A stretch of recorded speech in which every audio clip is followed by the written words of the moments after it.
There are not in my backyard stories, and then there are not in my backyard bordering pristine protected lands stories. But who wants a monkey facility next to any of them? PETA exposes a secret plan that has upset Texas residents south of Houston. Next on the PETA Podcast.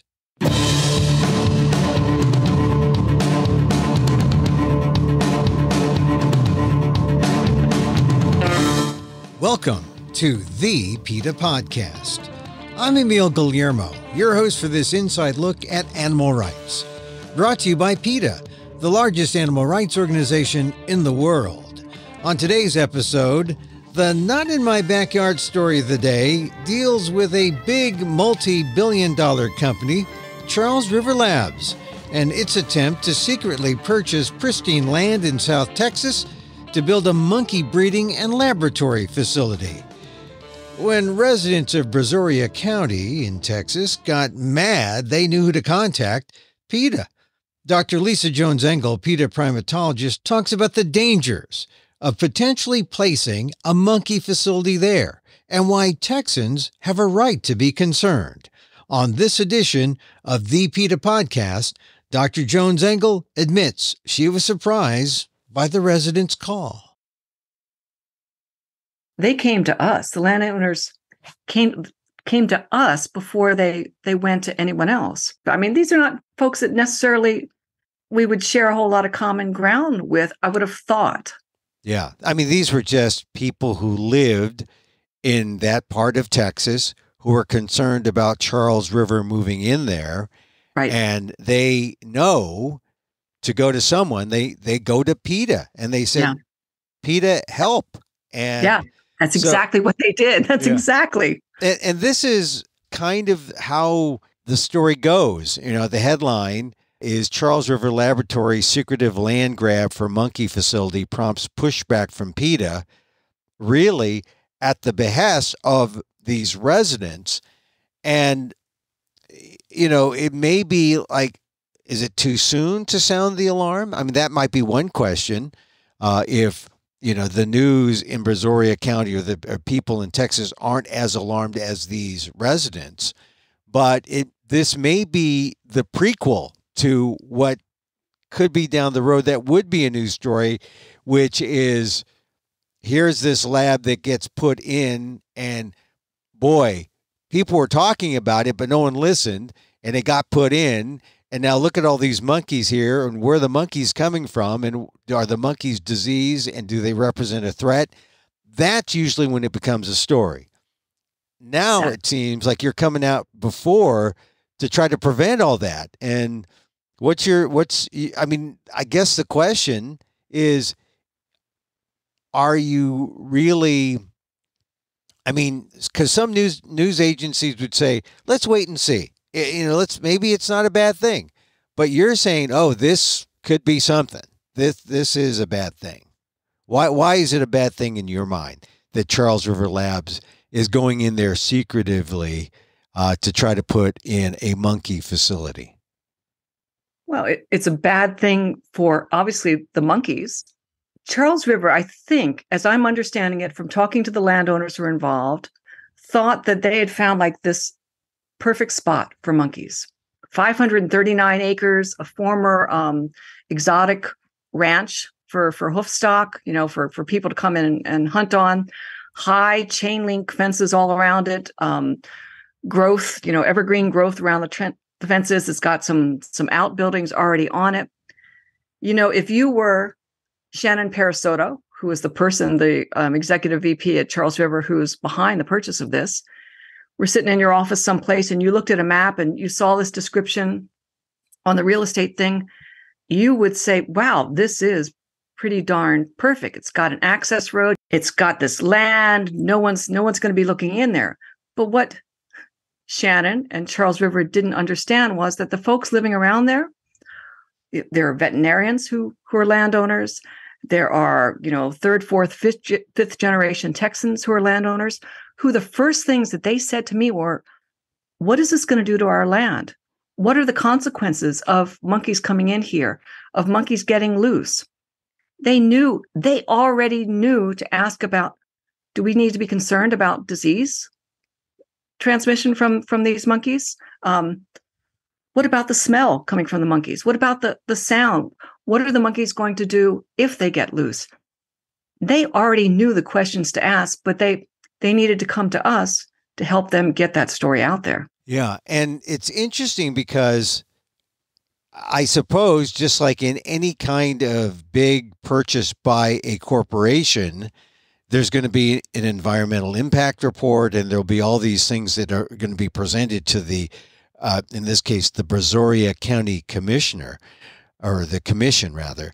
Why can't we just allow the process to run its course and to see what comes up?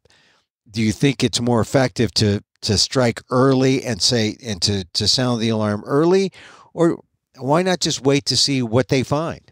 Let us never forget that Charles River is a multi-billion-dollar company. Charles River is used to getting their way when it comes to doing whatever they want with monkeys, whether it's importing monkeys allegedly illegally, treating them however they want, violating Animal Welfare Act regulations in their facilities. Charles River is not used to being told no, particularly in this part of Texas, as we found out, because, we immediately went to the commissioners. We immediately started going to Fish and Wildlife, to the people around there. And they're like, this is going to be tough, because generally in this part of Texas, you can do what you want to do on your own land. So that's what really spurred us talking to the landowners about, all right, we need to get in touch with the Texas Commission for Environmental Quality. We immediately reached out to Fish and Wildlife Services, their ecological services division. We're reaching out to the Corps of Engineers. We're going to everyone who would be on this list of boxes that Charles River would have to check in order to get this facility in, and helping them understand what the consequences would be, because there is not a worse place in Texas that you could drop a monkey farm than this 539 acres that they're proposing. A worse place because why do you say that? It would seem to be, as Charles River thought when they purchased the land in March, it would seem ideal for a monkey facility. Why would you say it's the worst place? From a monkey's perspective, this is almost like nirvana. This is old growth forest. It's got lots of standing water. It's regularly flooded. It's got clay soils. The type of monkey that Charles River will bring in is almost certainly the long-tailed macaques. Long-tailed macaques love water. They love to swim. They love to play in water. But the other thing about water is that this area is also notorious for flooding and for mosquitoes. And we've already seen from the CDC, we've already seen from the publications coming out of the industry themselves, that monkeys are arriving into the U.S. infected with malaria. And so imagine you take this giant reservoir of monkeys infected with malaria, you drop them down in this forested area with all the standing water, with mosquito vectors who are capable of transmitting malaria. You have just set up ground zero for malaria transmission from mosquitoes who will bite the monkeys, who could then go out and bite any of the individuals who are around that area. So the real concern is zoonotic disease transmission, which is no light thing. I mean, it should be a big red flag. It should be a massive red flag. This is, as far as we know, this is only the second time that Charles River has tried to establish an outdoor monkey facility. They have lots of indoor monkey facilities around the country. They tried to establish one in the Florida Keys several decades ago, and that was a colossal disaster, an ecological disaster, an environmental disaster. It was a disaster for the monkeys. And that was before we even really knew much about the risk of zoonotic disease transmission from imported monkeys to humans. We know now what these animals who are caught up in this pipeline are capable of bringing in with them. Charles River knows what they're capable of bringing in with them. And the arrogance, the complete disregard for public health by placing these monkeys in this kind of prime mosquito breeding flooding area it's insanity. So they purchased the land in March, Charles River, and the purchase was secretive because nowhere does it say it's Charles River. It's the buyer is Candort LLC, which is connected because Candort's president is a corporate executive vice president of Charles River. This is like her hobby, I guess, or her way of like starting her own monkey business, I suppose. Huh? So let me just run the timeline for you just a little bit on this one. Sure. I think it was March 23, Candort LLC was established in Delaware as a limited license company. Then on March 27th, Candort purchased this 539 acres of this Columbia bottomland in Brazoria County. We've got the paper trail. We've already collected the documents on this. And it turns out over the next few months, there were actually whispers in the area about, somebody's putting in a monkey farm here. And the landowners around thought, well, there's no way in hell that's going to happen. That couldn't be. So they're just thinking, whatever. But they knew that that former exotic game farm had been sold. And then on September 20th, 3 Charles River employees, Chip Vaughn, who's the Associate Director of Quarantine Facilities for Charles River, a veterinarian from Charles River's Houston facility, and another staffer from Charles River's Houston facility, met with 2 of the property owners. And they said, hey neighbor, we're planning to drop a monkey farm here. It's in phase A. They're going to build the monkeys there they're going to hold them there for a period of time. They're not going to experiment on them. We're going to bring them in at night. We'll only move the monkeys in and out at night, so you won't have to worry about seeing us. We'll have about 60 employees. There'll be 24/7 surveillance. There'll be securities. We'll have our own waste management system. We'll be able to contain all this waste. Don't worry. It's not going to roll any of the monkey poo and monkey pee and monkey blood and guts and whatnot. Don't worry. They're not going to roll off into any of your land. And this is great, right? The landowners, who happen to be a veterinarian, and again, a multi-generational Texan, said, no, this is not great. This is why would you drop a monkey farm right here? So that was September 20th. Now, on September 21st, the very next day, Charles River holds their meeting with management, a big webinar. They've had like a half a dozen of their big management folks. They do this big webinar. Shannon Parasoto, the president of Candort, comes on. She does her presentation. She mentions how, we are reducing our use of monkeys here in the U.S. We're moving most of our stuff to our international sites. The CEO of Charles River is repeating this throughout the presentation. Not once in that presentation did anyone from Charles River say, oh, by the way, we just dropped $4.5 million and sent some of our staff down to scope out this facility right here. So maybe that's a clue that maybe this is Parasoto, the executive vice president's own personal thing, but no, you're saying it is a Charles River operation?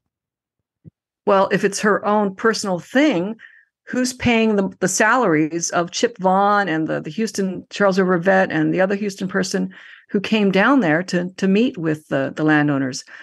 Who's paying for the upgrades of this, dead-end country road that all of a sudden Brazoria County went in and, upgraded the infrastructure on the road so it could handle big trucks? No, I don't think Shannon Parasoto has a side monkey hobby. I think that perhaps Charles River thought that they could slide under the radar on that one. Yeah, so essentially they're using Shannon Parasoto.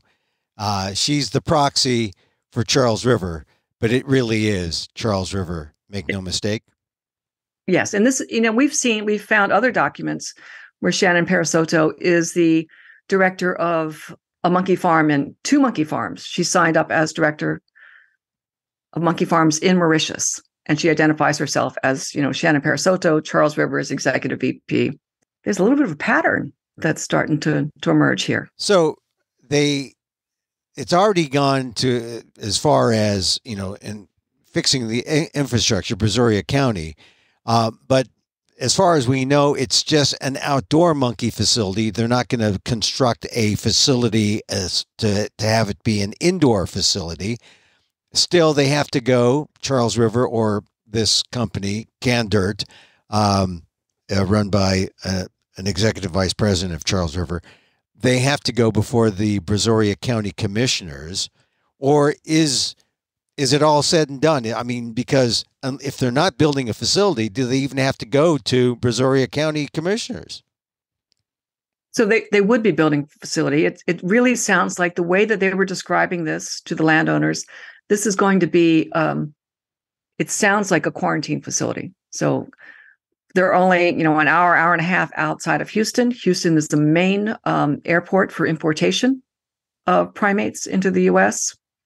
The Charles River appears to be kind of positioning themselves as a new monkey breeder and monkey holder here in the U.S.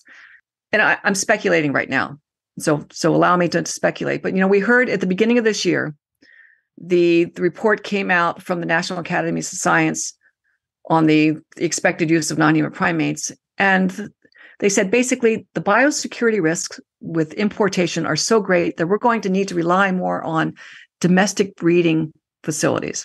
That was the conclusion of this committee. Charles River may be deciding that, okay, we're going to throw our hat into becoming the next big monkey breeder of long-tailed macaques here. If that's the case, they could not have, they shouldn't be breeding monkeys at all, but you couldn't have chosen a worse place in this country to do this. Yeah, going back to the whole threat to disease that we mentioned, the zoonotic disease transmission, or earlier in the conversation. So I can see why some people are concerned now, but is it too early to sound the alarm? We don't know exactly what they're going to do yet. We haven't seen anything yet. Would it be too late once they get the monkeys in, they start breeding, they start quarantining, and then there's disease? Is that too late so that we have to do it now? Of course we have to do it now. And so don't forget, whether it was earlier this year, maybe it was late last year, about what was going on in Levy County in Florida. Remember how we had gotten word again? Somebody came to PETA, and they said, hey, we hear about this Chinese facility that just bought, a couple of thousand acres of land in the middle of Levy County, Florida. And we hear that they're planning to put in, a monkey importation and breeding facility. And PETA activated, and we sent thousands of letters to the folks in the area. We wrote to the governor. We got it into the press. We got onto the mainstream media. And with the exact same concerns that we have here in Brazoria County, we had there in Levy County. This is an ideal breeding ground for mosquitoes, the potential for zoonotic transmission with just the urine and feces leaching into the soil and water. And Emil, we were successful very quickly on that one. That company, Joanne, said, oh, sorry, just mistake. Yeah, no, we decided this is not a bad idea. That's why we're doing this right now here in Brazoria County, because the minute the first brick is laid, the first pipe is dropped down, then it becomes so much more difficult. We rally the entire community to say, this will be the price to the environment, and the price to the people in this county will be so high if you allow this facility to go forward. And it is that moving forward with this message now has been incredibly powerful because everyone is responding. I was wondering about dealing with Charles River. They're not exactly honest brokers here, are they? I mean, you see how they have come in, not necessarily under false pretenses, but certainly they don't put Charles River out there as the main brand. They sort of disguise it somewhat. But why would you be, number one, if you were just a regular member of the public, why would you be suspicious of Charles River here?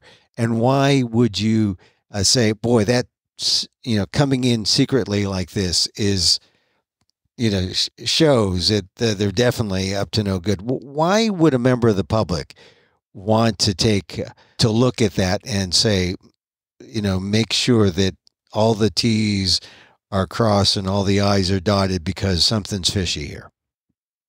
Well, let's not forget that Charles River is currently under investigation by the Department of Justice, both civil and criminal investigations associated with their importation of primates.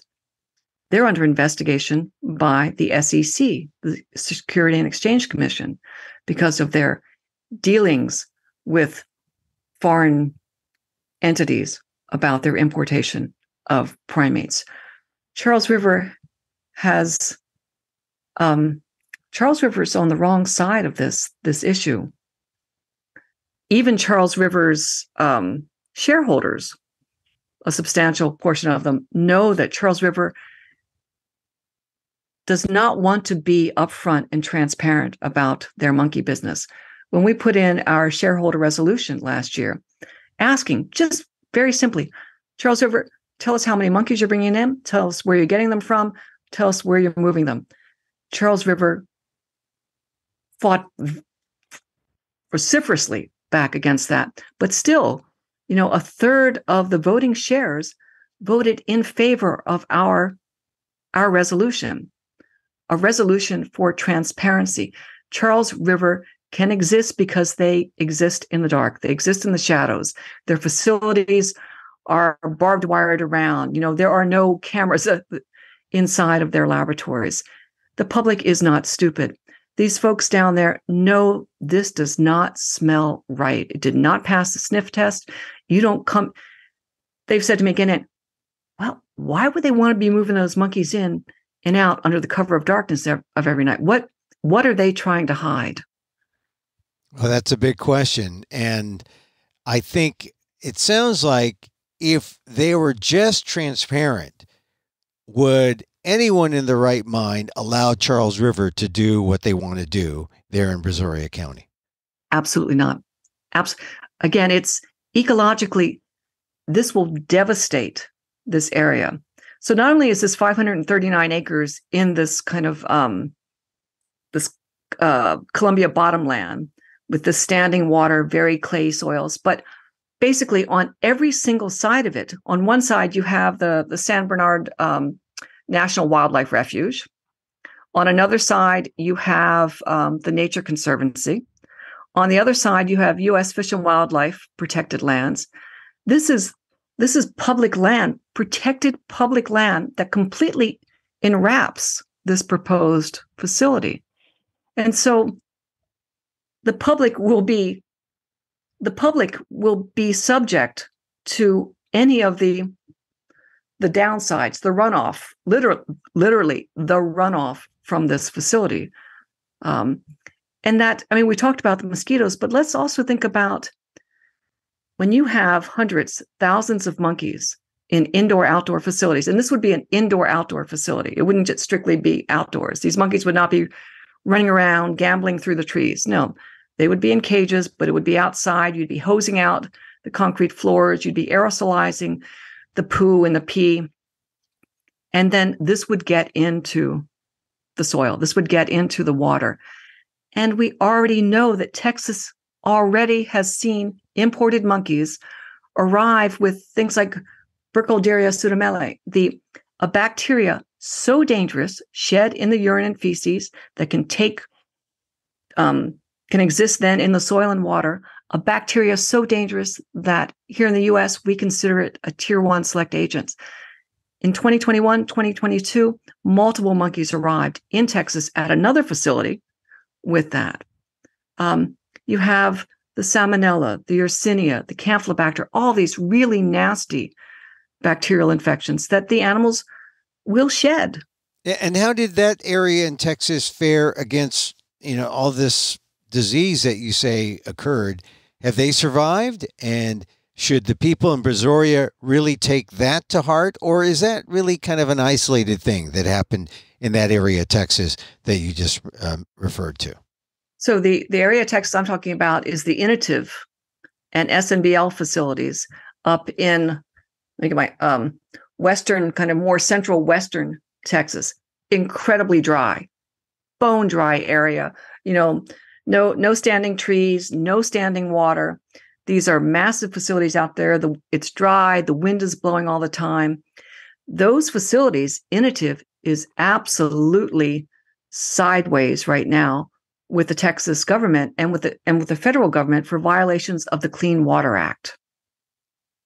And that's because they have not been able to contain the waste, the runoff from their facilities.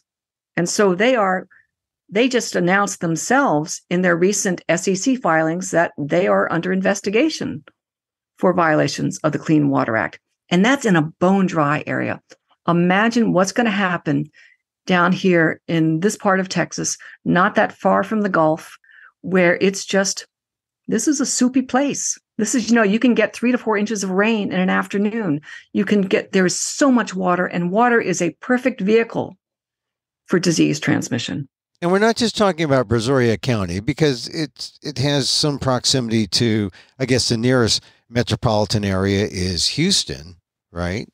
Houston, Galveston, yeah, is right there. I mean, so it's Brazoria County, and then there's Galveston County, and then there's Harris County. And those three are all kind of clumped together. And, where this Charles River facility, you wouldn't call it a suburb of Houston, but it's like a suburb. Right. Well, I mean, the counties there are huge. Yeah. But between Brazoria, Galveston, and Harris County is where Houston is. Right. The idea of zoonotic disease transmission from Brazoria to Harris County, where Houston is that so far-fetched? Is that so far-fetched? When you're talking about vectors, when you're talking about mosquitoes in particular, it becomes more likely. Mosquitoes have the ability to fly 1 mile to 3 miles a day. So if you have this reservoir of infected monkeys, whether they're infected with malaria or West Nile virus or dengue or chikungunya or whatever they happen to come in with, if a mosquito goes, feeds on them, and then finds a human, could bite that human, infect that human now is a source of infection. Then another mosquito bites that infected human and flies off. So if you're Charles River or Candert and you say, come on, Brazoria County, we're a billion-dollar multi-billion-dollar corporation. We're going to do our best to make sure that everything is safe and on the up and up. Our business is at stake. We are out there to protect the public's health. Is that just PR nonsense, or do they have any credibility? They have zero credibility when it comes to how they have handled this previously. Again, let's go back to their like 1970s when they brought monkeys, and this was rhesus macaques, over, and they dropped them into the Florida Keys on a little island there. They completely decimated those mangroves. They polluted the area. And, I do not blame the monkeys for this. The monkeys did what monkeys do. They're on this island. They were free ranging. They're going to eat the mangroves. They're going to pee. They're going to poop. But Charles River, they had to be sued. The state, Florida, and multiple environmental groups really had to take them to the mat to get them to remove the monkeys and to restore that incredibly fragile and devastated ecosystem. Charles River has a lousy track record for caring anything about what they do to monkeys in any environment. All right, but now they've purchased the land. They want to do something with the land. Under what circumstances would they be allowed to, or what could they do with their land that would meet all the different objections from the residents and from PETA?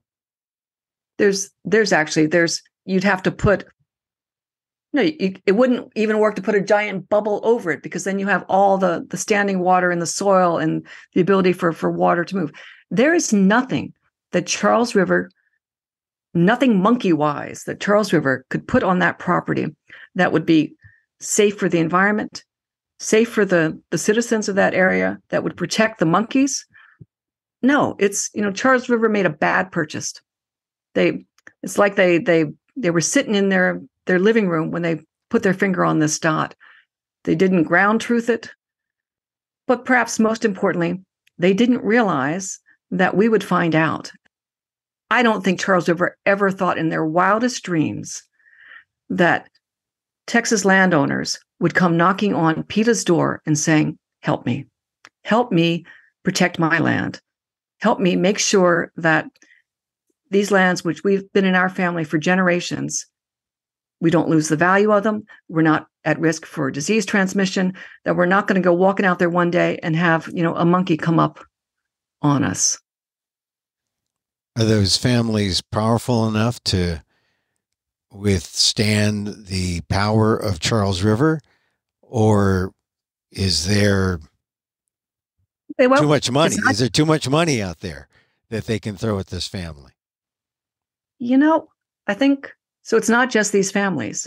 So we recently, earlier this week, we reached out to dozens of conservation groups in Texas. And the responses have been, no one had any clue that this was happening. They're coming back to us and saying, what? I want to read one of the comments that I just got back from someone today, and this person was saying, flooding and mosquitoes in this area can be intense and can spread diseases to the many towns and cities nearby if those diseases are released into the environment by monkeys. I could not think of a worse place to locate such a facility in Texas. I think they've made a bad mistake, and their business is probably going to fail to succeed under these conditions. But the price to the environment and the people of this county could be high. This is a conservation group that we alerted. Citizens, conservation groups understand now the risk that this importation industry represents. A few years ago, I think Charles River could have gotten away with it.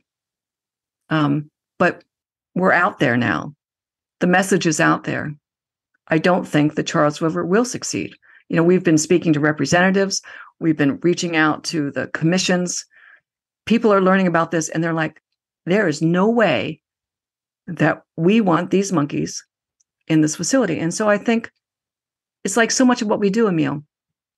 Once people know, once people see the cost to the animals, the cost to the taxpayer, in this case, the cost to the environment, people recognize that harm is so much greater than they had perceived, and it is certainly not in any way worth the risks. Lisa Jones-Engel, thank you very much for being on the PETA Podcast. Thank you very much, Emil.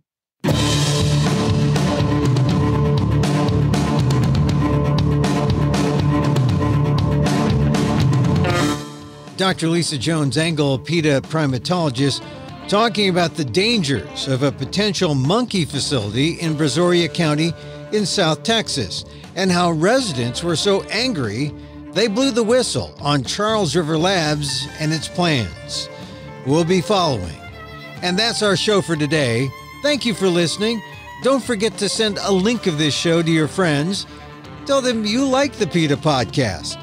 You can contact us at PETA.org. You can find me on Twitter at Emil Amok, or that's X, formerly known as Twitter, at Emil Amok, EMILAMOK, or see my vlog at amok.com, or see my work at ALDEF, the Asian American Legal Defense and Education Fund. That's ALDEF, AALDEF.org/blog. Or get this podcast on YouTube at Emil Amok 1.